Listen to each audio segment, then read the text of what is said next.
True Crime South Africa is published in conjunction with Arena Holdings, publishers of Times Live, Business Live, Sowetan Live, and others. The opinions expressed in this podcast do not necessarily represent the views of Arena Holdings and its affiliates. Welcome to True Crime South Africa. I'm Nicole Engelbrecht, and you're listening to my interview with Mark Shaw, author of Give Us More Guns. Before we get into today's episode, I'd like to thank our new Patreon supporters for the week.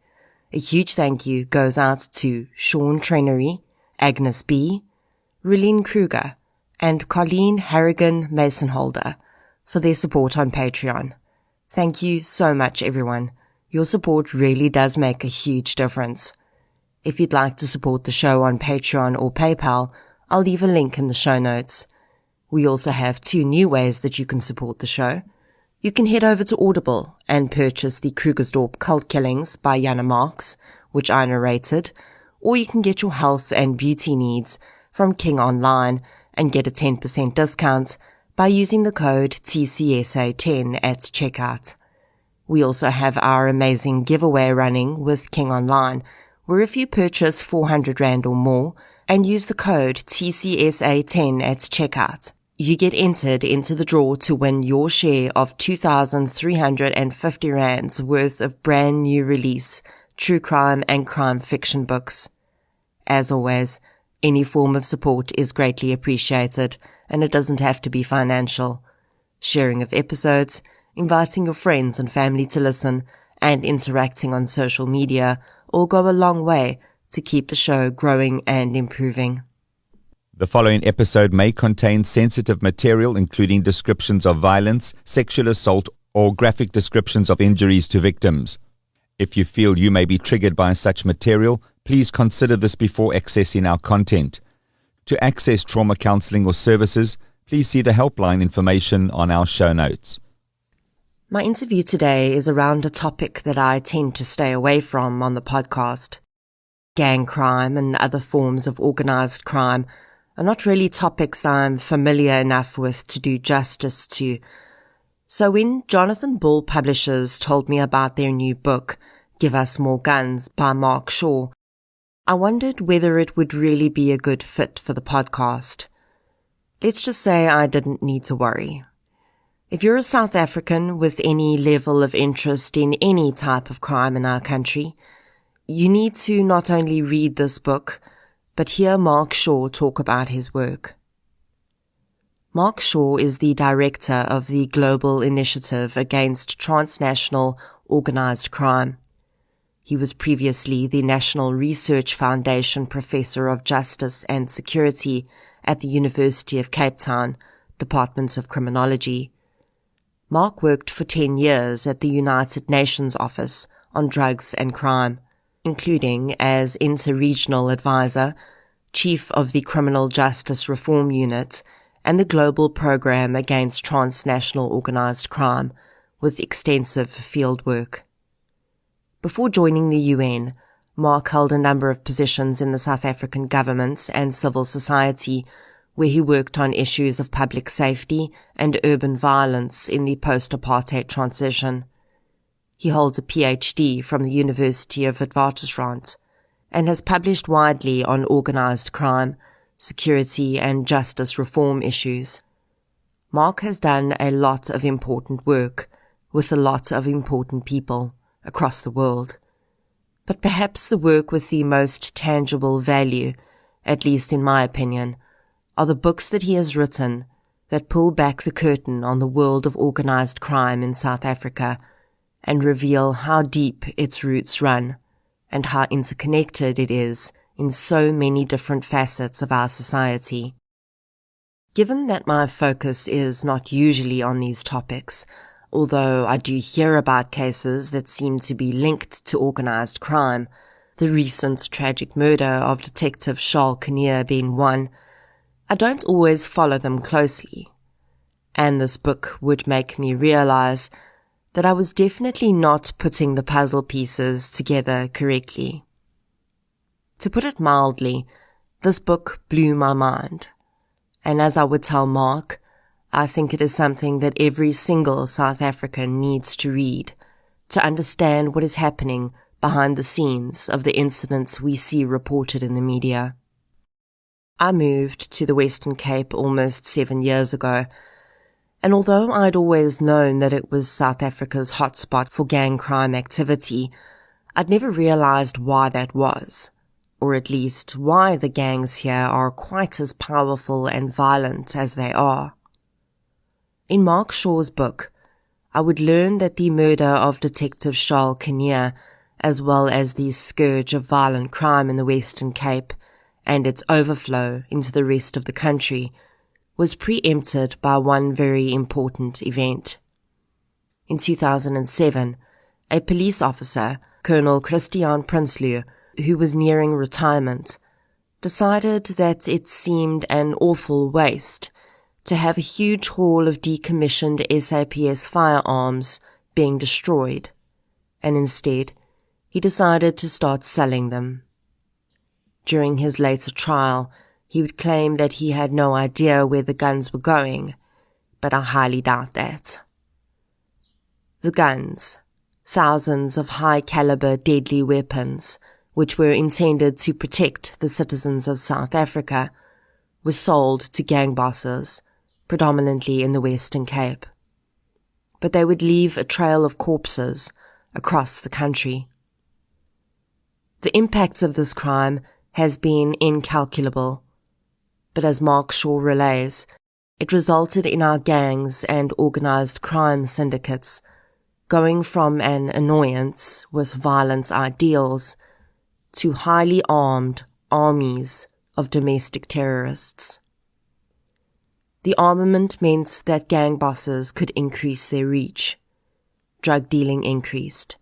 They moved into other industries, nightclubs, the taxi industry, private security, and we found ourselves in the situation we're in today. In reading this book, I would come to understand how deeply ingrained and inextricably linked organized crime is to so many of the things that are wrong with our country. And I will never look at an article about gang activity in the same way again. I had the exceptional honor of speaking with Mark Shaw about his book and his work, and here's my interview with him. I think perhaps this book is most valuable for citizens like me who may have heard of the isolated incidents you refer to in the book, but have no idea how these pieces fit together until you thread together the links for us. When you write books like Give Us More Guns, is the intention predominantly to educate South African citizens on matters they may not have drawn links between by themselves? Nicole, thanks very much also for your kind comments on the book. It's really a good question, actually. I am not a journalist and have a sort of research background, but I've also worked in, policy positions and implementing programs. And I guess my approach is to try and tell a bigger story and to show how individual incidents fit into what you might call a kind of ecosystem of crime. And a little bit my frustration is probably the wrong word, but the sense that, as a South African, you just get thousands of reports of crime and it just seems uncontrollable in a way. By talking and describing the ecosystem and the drivers, I want to do two things. Firstly, show the connections and show the story, give this broader narrative. But also, and more importantly, I want to say that there are solutions, because if you can understand what the drivers are, however complicated, it gives an opportunity to talk about solutions. And in discussion with Jeremy Boraine, for example, at Jonathan Ball, the discussion is, well, is this another depressing book around crime? And the answer is yes. Well, this is a really, this ecosystem is really worth describing because that's how it is. But at the same time, there's hope in describing it, because understanding is the beginning of, as a community, I suppose, doing something about it. Absolutely. And I think that unless we're able to understand the problem, we cannot acknowledge or even start to solve the problem. So understanding how all the pieces fit together really helps to start that conversation about exactly how we fix this. Nicole, when you're talking about a country with, homicide rates in some places which are just extreme, as the book outlines, then it's clearly the system that is broken. It's not just a random set of incidents. Of course, everybody would understand that. But the day-to-day coverage and the trauma of it all sort of mitigates against taking a broader narrative ecosystem discussion. And a lot of the political and police discussion is very reactive. In one more case, we must solve this. Of course, that's appropriate. But the issue for me is actually we could preempt much of this. And the book tells the story exactly of how that might be done, I hope. I must honestly say that although I'd probably heard mentions of the Christian Prinsloo matter, it never really hit home for me. I am appalled that firstly he only got 18 years in prison, and then he didn't even serve a third of that sentence.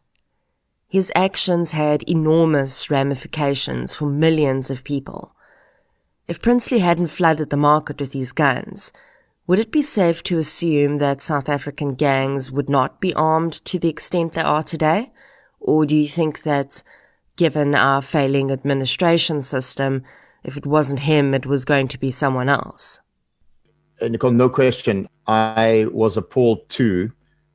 I understand partly the reduction of the sentence, or at least going into witness protection, in the sense that he owes an explanation that might convict others. There's no doubt in my mind, speaking to people on the Cape Flats, both in communities traumatized by this and the gang environment more generally, that the guns made a huge difference. And of course, that stands to reason. If you channel in thousands of guns into an already violent environment, it's going to get more violent, particularly because it's built on violence. It relies on violence. Violence is in the DNA of gang territory, drugs, controlled by the bosses, etc., as I tried to describe. And so the guns transformed the nature of gangs.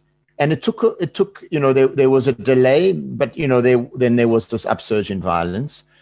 I think the point I also want to make, as you would have got very clearly from the book, is that state guns have been flowing into the criminal underworld for some time. Prinsloo must have known that. He opened the tap a bit more fully, and there's still evidence of state guns flowing. Not to the same extent, clearly, but there was a case in a gun from an amnesty seized in Hanover Park a couple of weeks ago. Those are sort of warning flares that this continues to occur. I mean, just to make another point, which I think is crucial, gangs, gang bosses, whatever you want to call them, to get bulk guns cheaply is a gift. If you are stealing guns in burglaries and the like, of course they are accessing that, and I understand the debate around guns moving from individual owners into the hands of the underworld. But bulk guns and bulk guns bought cheaply becomes sort of like moths to a flame, as occurred in this particular case. So yes, I hope the book shows that the gangs transformed the nature of gangsterism and violence on the Cape Flats. There were many things about this book that shocked me, but I think one of the biggest surprises was how deeply entrenched gangsterism is in everything, from nightclubs to the taxi industry to links in upper police structures and even in governments. I must say that it made me wonder to what extent these gangs are actually calling the shots in our country. They aren't just involved in drugs and the sex trade anymore. They have fingers in so many pies. I think this is a concern. And, the other pies are, of course, the property market, money invested in a number of other things because they have made so much money, and the linkage between money flows and corruption in the criminal justice system and in the political environment. I mean, there's two sides to this, which, just as someone who's sort of been embedded in it for a while. The first is you can really get paranoid about this. And indeed, in writing the book, you sort of, the Cape Flats itself, and when you start to embed yourself and talk to people, you sort of, as I try to describe in the book, if you may recall, you sort of get jumpy, you sort of really are not always sure whom to trust. I having spoken to other people doing the sort of work, journalists, authors, people trying to understand, this sort of paranoia it does develop. I think it's also worth bearing in mind that there's a positive side to this, that yes, the boundaries have grayed in many places, but there's also people standing up and responding. And I must say, I've been very heartened since the book has come out, both by people contacting me and also by just generally what's occurred. I'm not saying it's the book that resulted in this, but there's, the number of key cases, the arrest of Modak, the charging of other key, let's call them sort of gray business world, underworld figures, suggests that there is a fight back going on. It's taken a time to get momentum, but it is underway. But I think the last decade really did allow a lot of these barriers to erode. And a sense of impunity developed amongst gang bosses, underworld figures. And if you speak around and to people, people say, well, I can get off. I'll pay off a policeman. The system, everyone is corrupt. That phrase used all the time, everyone is corrupt. Now, I'm not sure that that's actually true. But the problem is that once, like a cancer, a certain number of people become corrupt, it's very hard for good people. The story of Kinnear is a case to stand up, that nobody knows who to trust anymore, etc. I'm hoping that we're at the point of pushing back some of those boundaries. And I'm not naive at all about this. I'm optimistic cautiously that we might be able to do that. And if we don't, however, the consequences in the longer term will be severe. I think Mark makes a good point there. And as I see more people get arrested around the murder of Detective Charles Kinnear, I also get the feeling that something different is happening. Something perhaps we haven't seen before. After reading the book, I realized that this might just be the precipice on which we as a country start to push back against gangs and organized crime. Of course, Prinsley's actions have significant effects that can be quantified by the murders committed with the guns we know he sold. But what strikes me the most are the effects that we can't really quantify. South Africans are wondering why so-called ordinary crimes like muggings are becoming so violent, where someone could be shot or stabbed to death for a cell phone, for instance. Personally, I think it can probably be linked back to the levels of violence in communities. We know for a fact that when children are exposed to high levels of violence in their communities and homes, they become desensitized to it. And if they do go on to live criminal lives themselves, they're far more likely to be more violent. I can't help but think that the increasing levels of violent crime we're seeing across the board must in some way be linked to the wave of violence that's become the norm for so many children and teenagers. Yes, I firmly believe in the sort of generational impact of violence, for want of a better phrasing, that children who grow up in a violent environment and who are exposed to violence have the potential then to be perpetrators themselves. I'm very cautious in saying that, however, because there, of course, you don't want to victimize people in the sense that I know many people who have grown up in violent environments and are anything but violent. But of course, this general sense that we are a violent society, that the symbols of the crime boss is very attractive in some parts of the country, in parts of the Cape Flats, as we've discussed. The kind of shoes you wear, the clothes, the jewelry, the cars, the girls. And combined with that is the guns. So guns are enormously powerful. Well, they're symbols of power. So I think there is this kind of cyclical nature which we need to break. And of course, restricting the volume of firearms in the hands of criminals is absolutely one component of that, not the only one. There's a kind of sense that, in my view, that violence begets violence. And Nicole, just to step back a bit, because it's really an important point for me, is that South Africa's homicide rate peaked around 1994. Of course, there was quite a lot of political violence, etc., as you know, and then had a long, slow, perhaps too slow, but slow decline into the sort of area of 30 per 100,000 in 2011, 2012, and then started this dramatic upward movement. Just to say that the decline of the homicide rate was, in criminological terms, hugely important. It was the slow ratcheting down of violence in society until it reached a certain point where, for a variety of reasons, the book makes the argument too, it increased. So to emphasize that there hasn't been this upsurge of violence since 1994, there was in fact a steady decline until a particular period where a lot of governance failures came together, I would argue. And in that sense, the homicide rate becomes a kind of barometer of the health of our society. And that's why we need to act on it. What's very clear is that guns have increased the homicide and murder rate because they just make it easier to kill people. And so now, the latest figures show that they've overtaken sharp, blunt objects, knives, etc., as being the tool most likely for South Africans to die by. You're more likely to die by murder by gun than in a car accident. I saw a figure the other day. So, these are clearly something that we can do something about. And therein lies yet another very important point for me. So many people see the surge in the homicide rates in South Africa as something that happened post-1994. And with that narrative in mind, we attach that idea to many other assumptions. But the truth is, the homicide rates in South Africa post-1994 declined. This became a safer country to live in. We were on the right track.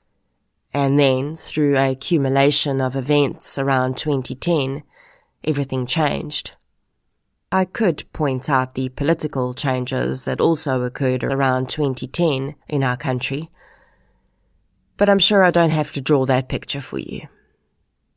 And now I am more likely to die by a bullet in this country than a car accident.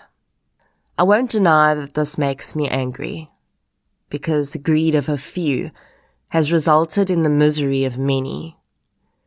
But the fact that we have made major and overriding changes in this country before, and successfully done so, gives me hope. Mark, I know that you mention in the book that when gang bosses are confronted about the deaths of innocent children due to gang violence, for the most part, they believe that these children were somehow involved in the drug trade in any case, as though that somehow justifies it. In your dealings with these people, have you ever seen any of them admit that innocent people die because of their actions, or do they just see it as collateral damage? It's a really good question. And as you know, I tried and have thought quite a bit around this in the context of the book. I honestly think for some, it's just business. And recruitment of younger people into the gang business and the process in which people get killed, sort of young, not only young, but is just seen as how it is. And so perhaps, collateral damage is the way to describe it. And that, I have to say, depresses me terribly, because it simply means that territorial drug control has a cost in human life, and people make profits from that. Of course, what gang bosses do say, and that's also implicit in your question, is they say, well, the lighties are violent. And as I've written both in this book and elsewhere, violence is part of the economy, both because of territorial control, but because it's a way to control members in the gang. Young, testosterone-filled men, violence is a way to use them, to direct them outwards rather than direct them at the gang leaders. And these are quite fragile arrangements very often. And so it's interesting for me that gang bosses let gang violence run, then try and contain it. They are talking to themselves at a higher level in any event. So it's a very, very complicated kind of political economy around violence, where violence is both necessary to maintain turf, necessary to keep gang members occupied, but gang bosses themselves are conscious that it can turn on them. I've been told that gangs recruit children as young as 7 to carry out murders for them because they know that children of that age can't be prosecuted. Is this something that you've seen to be true? I mean, I've been told this kind of story, numerous times. So there's probably an element of truth to it. I'm always quite cautious, as you can tell from the book, because a sort of mythology develops around gangsterism. So you sort of want to see the evidence for a claim like that. There's no doubt that young people, 15, 16, 17 and older are used. And used is the right word, because people carrying out hits, a previous book I wrote covered, are absolutely expendable for gang bosses. They are very vulnerable to dying themselves. So it's not so much yes, there's a point about young people not being prosecutable, but gang bosses have their tentacles into the criminal justice system to get people sprung. To be prosecutable, I think the main point is that they don't turn on the people who have recruited them, and they don't give evidence against them, which is why hitmen of a particular category, I mean, I think we need to, this idea of the sort of James Bond style hitman is largely a myth. As the case, if you've been following this latest case around the attempted hit on William Booth, it's a kind of Keystone Crooks story, the guy falls in a hole, he has to go to hospital, etc. Those are really some of the real stories around hits. It doesn't mean people don't die. It just means this idea of sort of fit balaclava-driven hitman, which sort of sometimes accompanies this narrative, is true on occasion, but not always. Oh, yes, for sure. There are some cases where it's clearly intended to be a hit, but when you see the CCTV footage or you hear the description in the media, you just think, okay, where did they find these clowns? Yes. And that is one of them, I have to say, because, it's really if it wasn't, it's funny if it wasn't so sad, the sort of dysfunctionality of hits but there is a professional crowd, but for the most part, we are talking this kind of recruitment, payment, etc. Organized crime is, of course, a subject that you've studied and researched throughout much of your career. And as we see in the book, that means that you often get down and dirty at grassroots level and speak to the gang bosses and members. What has this work meant for you as a human being? Have you ever felt that your own life may be at risk? This is a question I'm often asked, actually. I think for me, it's an important area of research. And I am generally a very, because people say, isn't this depressing working day in and day out? Yes, and there's an element of that. But I'm also want to do it and have done it, obviously. I mean, this is the area where I've focused my work, is that I think a difference can be made here. And I genuinely think that research and policy analysis and painting the bigger picture, as we started to discuss, Nicole, is something incredibly worthwhile, that it's part of a broader discussion. I'm not arrogant enough to think that it on its own or even in a big way makes a difference. But the story and the defining of a policy discussion in a sane kind of way using data is a very important part of this process. And that's what it means to me. And that's what I'm doing. I mean, we have a very big global organization now, a think tank on organized crime, doing this work globally. And what's fascinating for me as a South African, okay, I've worked for the UN in many places, but the parallels between many places, both failure and success. Has my life been at risk? I don't think so. I mean, I have been in the course of a career in a lot of fragile places, I would say. I am careful. I feel that I have learned from others and from my own experience about how to do this.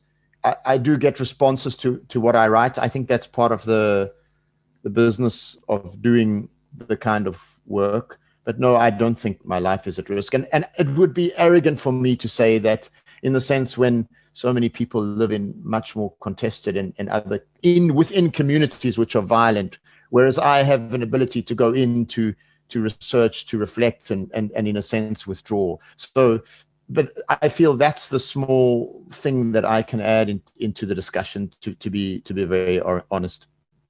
And you mentioned your work with the UN and seeing how organized crime plays out in other countries. And I think what concerns me the most about the increasing levels of power that organized crime seems to have in our country is what I see when I look at other countries where organized crime almost runs the show. In many of the countries in South America, for instance, police and government seem to be, for the most part, highly influenced by drug and gang bosses. Is South Africa at risk of heading in that direction? The honest answer is yes. I mean, South Africa has some advantages. The reality of, say, Central America and Mexico is there are guns streaming southwards and drugs streaming northwards in a context, particularly in Central America, of low economic growth, high levels of extortion and criminal control. And the infiltration, let's just say, of criminal groups into government at all levels and into the security sector and the criminal justice system. It's extremely difficult to respond. And we fund, as the Global Initiative, which I now direct, we fund a range of projects in these environments, including one which is just so unbelievably courageous. It's sort of mothers following up on we're not the only supporters, but for us, we are proud to be associated with it. The mothers of the disappeared, mothers following up on children that have been killed by crime groups, cartels, and the like. And it's truly a traumatic kind of environment brought on by the massive profits that are made from the Andean region up to North America in the drug trade. Where South Africa is in a better position is that it's not a transit route for drugs to the same extent. However, and I think this is important, it has other challenges. One is the diversity of its criminal markets. So, wildlife trafficking, it is a transit route to some extent for drugs. Its history of violence, the degree to which there is an overlay between criminal networks and the political, let's put it that way. So there are very big vulnerabilities in the South African context. And although you may be surprised to hear, our homicide rate in some places is higher than Latin America, driven by different things, yes, but the same constellation of factors: inequality, guns, drugs, criminal governance, weak criminal justice, corrupted policing in some parts is also present. So I think in some parts of the country, there's a real danger of this. One of the flares for me of this, Nicole, if I can say, is police corruption.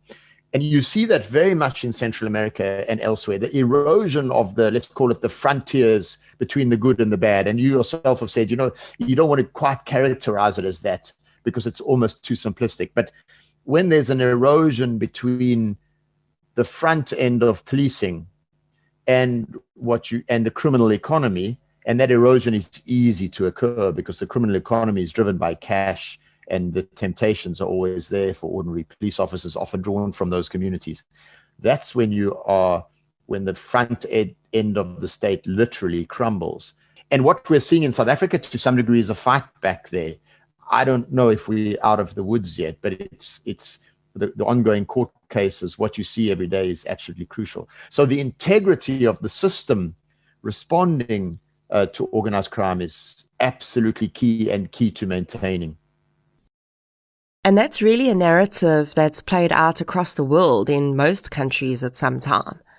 Even in North America during the 70s, 80s, and 90s, we saw police departments in Los Angeles and New York being well known for their corruption and involvement in organized crime. So it's not even just isolated to sort of poorer countries. But I guess it's the response to that matters. And yes, as a country, we are far more vulnerable to this sort of thing for many reasons. What's interesting on this, Nicole, is often the fight back or the reversal of these things occurs around a particular incident. I think the very best example is the murder of Giovanni Falcone in Italy. And this saw this, the Italian state had to respond because of a community outcry.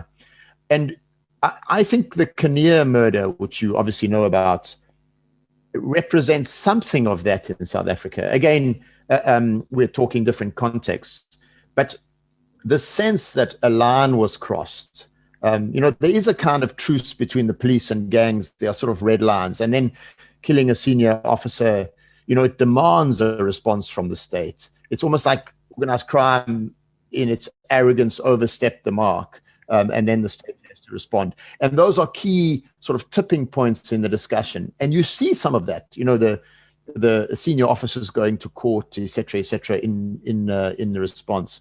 So let's see how this plays out. But this is, I think, part of the unfolding narrative around the pushback, as we discussed earlier.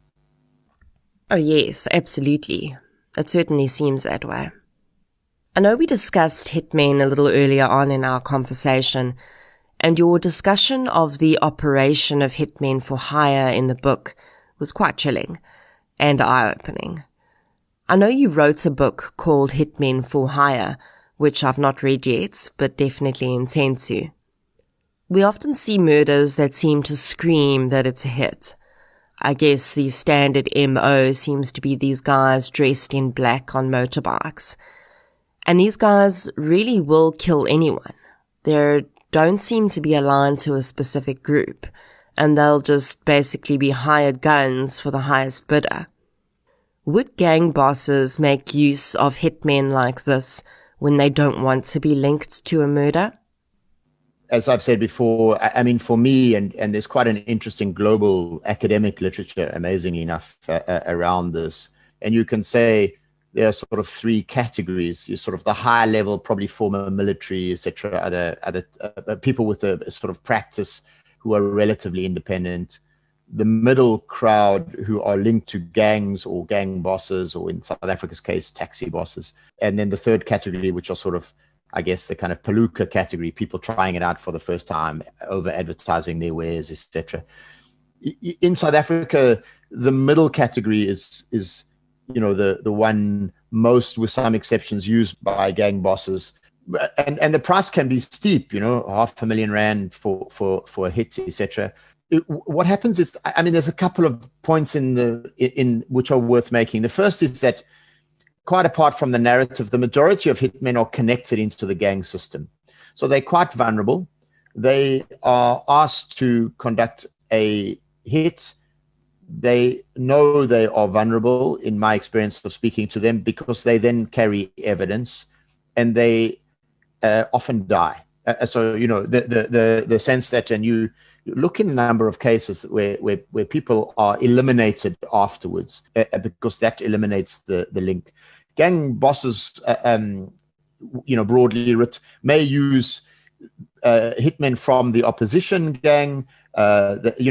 People are very clever to mask their tracks, so it's not that gang X always uses the hitmen of gang X. There's this weird cross pollination and cross hiring between different elements within the gang underworld, which is why I again mention that there's contact between key figures, for better and worse, at the top of the gang environment. Above this, what you might describe as a kind of morass of violence. And there's a sort of culture of the hit, which I tried to explore in the first book, about how money is exchanged for the commercialization of murder, if you like, and how this occurred, how it permeated, the taxi industry, the political environment, most notably in KwaZulu-Natal, but also in the sort of gang milieu. So, yes, this is a feature. But as we discussed, I'm very eager not to romanticize it. And I think, Nicole, from this book, again, that's why, to take out the sort of, I don't know, for want of a better word, the sort of James Bond element to it, and to point to the case which is in front of court now, which is kind of almost laughable in its unprofessionalism. But those are still murders in exchange for cash or other things. And that's the economy that has developed in the particular environment. The Western Cape is undeniably the biggest hub of gang activity in South Africa, and I've often wondered why that is. Do you think it has to do with Prinsloo's guns being released in the Western Cape predominantly, or is there another reason for that? I would say Prinsloo's guns were just one catalyst, and that the particular, the formation of gangs and organized crime everywhere in the world is largely a historical evolution of a number of factors. Those factors are often about people being marginalized or pushed away by the state and finding ways to organize amongst themselves. It's often the case that old community forms of organization and structure are broken and replaced by criminal formations. And it is about what illicit markets come to dominate particular environments. And finally, states often play an intended or unintended role in the formation of organized crime. Now, all of those issues are present in the Western Cape, and the roots of gangsterism lie in forced removals, as it has been documented, and then the evolution of first community and social and then criminalized formations from that period onwards. And the embedding of those forms of social organization over time and their resourcing through criminal markets and their strengthening. And that's the reason why the Western Cape has the greatest problem of gangsterism and organized crime. That does not mean that there's not, there's a historical criminal underworld in Durban, a different one in Johannesburg, one in, elsewhere in country. But there's particular contextual factors in the Western Cape that have given rise to the particular shape of what we are talking about. We really should emphasize, of course, that at the top of the underworld, these are figures that move around nationally. There was a lot of discussion of Bedford View as a place where gang bosses of a particular type coalesced. All of that's true. There's a set of geographic and social political factors that are present that allow that. But the Western Cape historically has evolved in this particular direction. And so I would argue that the Western Cape has become a particular key pillar of the overall national underworld, and that has historical antecedents, if you like. As you've mentioned, if we focus too much on the extent of the infiltration into our police and government, it can become a bit of a depressing narrative. So now that we know this, where do we go from here? What, in your opinion, needs to be done to go about cleaning the ranks of police and government of organized crime links? I think we need sort of decisive political leadership on this issue. And there's really a couple of points to make. The first is the degree to which the police themselves, the corrupting influence in the police was not only about crime, it was about politics. And it's the intermeshing of crime and politics. And I think that's crucial to understand. It's important to say that the underworld and the corrupting of the system, so to speak, does not take place outside of a broader political context. And so we are now seeing the consequences of that.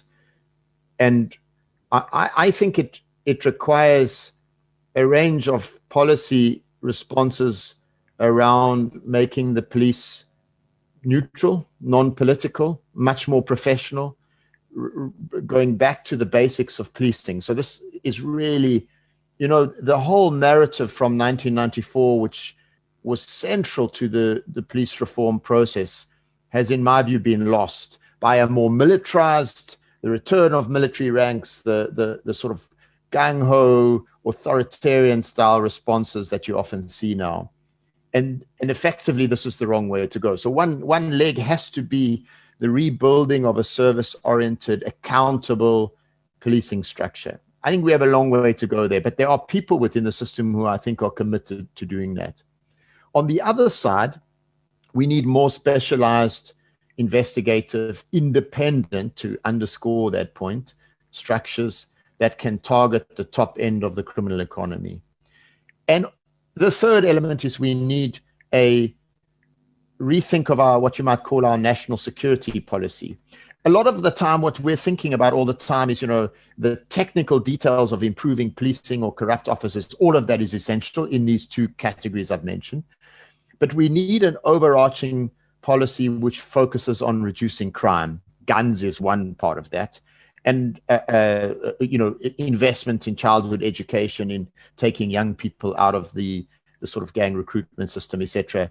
And in a more strategic response, because what we are doing now is simply reacting to each murder, of course, pushed by press coverage and politics, essential, but we don't always have to react. We need to reduce the number of cases that we react to in order that we have more resources to react to them. And these are the fundamental principles, in my view, of bringing greater security. So the point to answer your really good question is, it's a reorientation of our security thinking is part of reducing the corruption and the, let's call it, the lack of accountability of the kind of policing style that we've moved towards. Mark, the average citizen living in South Africa who may not live in an active gang area may think that all of this has nothing to do with them. And perhaps they'll think that as long as gangsters are just killing gangsters, it doesn't affect them. Why should someone living in Sandton, for instance, or on a farm, be as deeply concerned about the rising tide of gangsterism and organized crime as someone living in Bonteheuwel? And Nicole, that's a really good question. Actually, it's quite often raised, which is, well, as long as it's isolated from me, why should I worry? I think it's fundamentally the wrong response, as your question implies, and that's for a number of reasons. Firstly, it's our fellow citizens, and it's people who have been born into and grown up in excluded environments where they become subjected to violence and become perpetrators of violence, and that's all of our responsibilities. So just the simple ethical response is the overarching argument, I think, for us to respond, to make people's lives better, richer, more productive.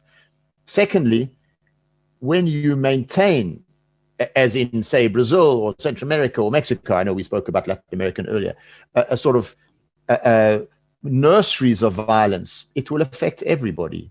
So yes, this might well often be a middle-class kind of comment, but violence seeps across all of society. And so it's a very important general crime prevention response. And of course, the middle class is often the most vocal. It's in everybody's interest to improve security for everybody. And thirdly, that there are connections between quite specific forms of the criminal economy and excluded areas. A very good example is the extortion economy in the Western Cape. The gang muscle on the Cape Flats is connected to the kind of extortion groups who practice it in the center of the city. So this is a kind of tangled web that is not in sort of fenced off blocks. It's a highly integrated system. Money is made from drugs in the Western Cape, which is laundered into the system or buys property in the finest suburbs of the city and elsewhere.